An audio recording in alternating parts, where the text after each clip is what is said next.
Alors Sylvie, vous êtes consultante en communication relationnelle, vous intervenez ici à l'Espace GM, alors ça consiste en quoi? Alors, communication relationnelle, je suis formée à la méthode ESPER, donc qui a été développée par Jacques Salomé, donc célèbre psychosociologue. Et cette méthode, eh bien, est une pédagogie de la relation. Elle propose des outils pour améliorer notre façon de communiquer. Donc, par exemple, eh bien, le symbole même de la méthode ESPER, c'est l'écharpe relationnelle qui montre eh bien, ce qu'est une relation.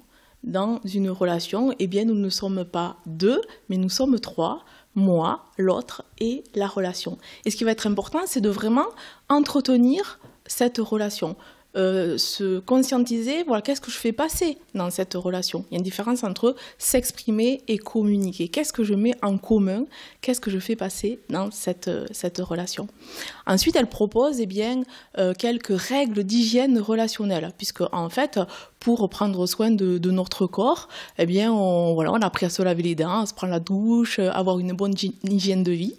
Et c'est aussi possible d'avoir une bonne hygiène relationnelle, d'appliquer des règles d'hygiène relationnelle. Par exemple, eh bien, ne pas utiliser la dévalorisation, plutôt parler de soi au lieu de dire à sa fille « Oh ben vraiment, t'es folle, t'es mal habillée ben, de lui dire vraiment, je suis gênée de te voir habillée comme ça, j'ai pas envie de te laisser sortir habillée comme ça. Une autre règle d'hygiène relationnelle, c'est de ne pas confondre la personne avec son comportement.